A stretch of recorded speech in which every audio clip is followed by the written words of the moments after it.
Mahigit 2 taon ko na rin ginagawa yung content na to at ilang beses ko nang naisip na tigilan dahil nga laging napuputol yung win streak natin. At sa ngayon, road to 39 win streak na tayo. Ibig sabihin, mahigit 1 buwan na tayong win streak dahil nga 1 game per day to. May tanong lang ako sa inyo, tingin nyo ba maaabot ko na yung 100 win streak sa puntong to? O mapuputol na naman yung win streak ko? Teka, baka kilala mo lang ako at lagi kang nanonood pero hindi ka pala nakapollow sa page. I-follow mo na yan. Isa lang ayaw pa. So ayun, nandito na tayo sa pang 762 araw ng isang game kada araw. Digma na!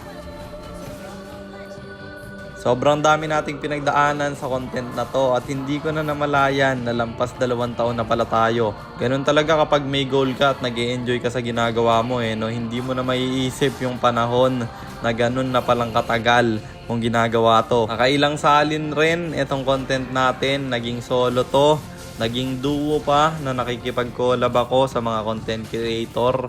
At ngayon, ang napili nating simulan ay yung trio.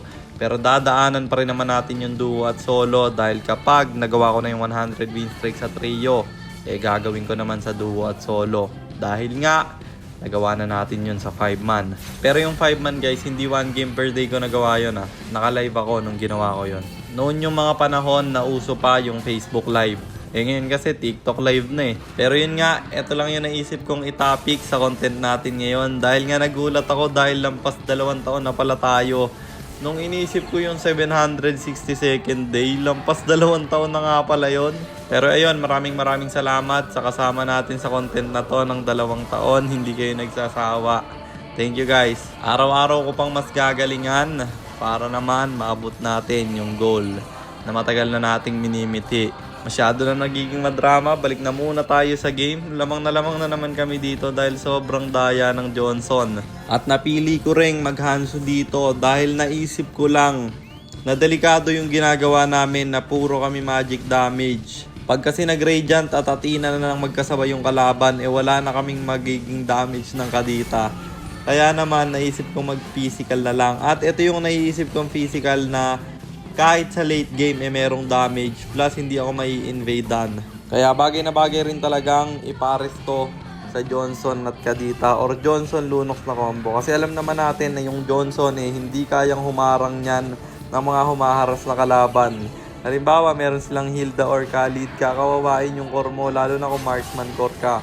Hindi kasi kagaya yung Johnson na mga roamer na kayang pigilan yung humaharas na kalaban at hihintayin mo pang mag-level 4 siya para lang magkaroon siya ng silbi. Pero pag nag-level 4 naman, bawing-bawi yung gap nyo pre. Dito sinubukan akong habulin ng Yisan Shin pero na-microhan at iniwasan yung pana. Nahuli tuloy siya ng Kadita kasi masyadong lumalim si tropa.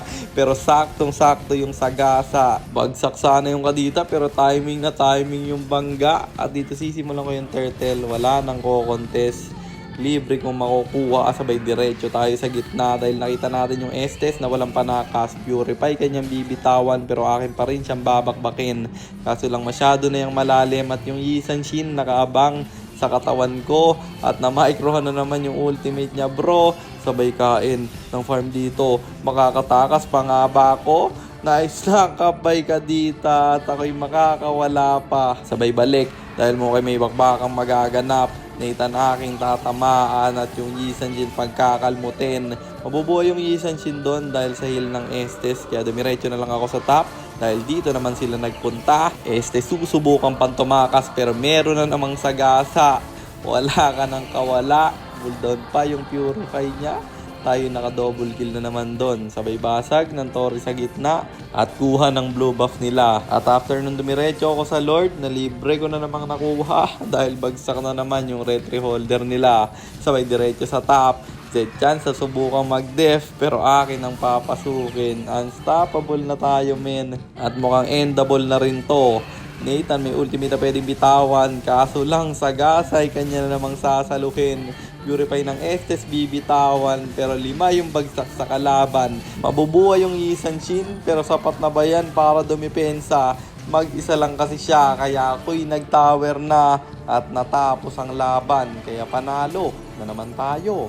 And ang standing na natin ay 652, 110, 652 wins and 110 losses. Yun lang, sana meron kayo natutunan. Kung meron man, pakishare lang. Then after nyo i-share, mag-comment rin kayo ng pa-shoutout para ma-shoutout ko kayo sa mga next nating content. At i-comment nyo na rin ang inyong mga katanungan kasi baka malay mo sa next nating content, comment mo naman ang mapili ko.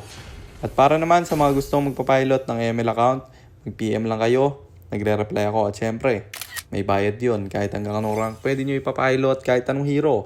Pwede nyo ipa-spam basta may additional payment pag magpapaspam kayo ng hero. At yun lang guys, sana nag-enjoy kayo sa content natin na to.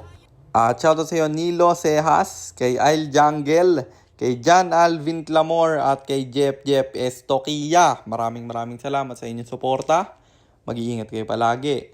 God bless. Paalam!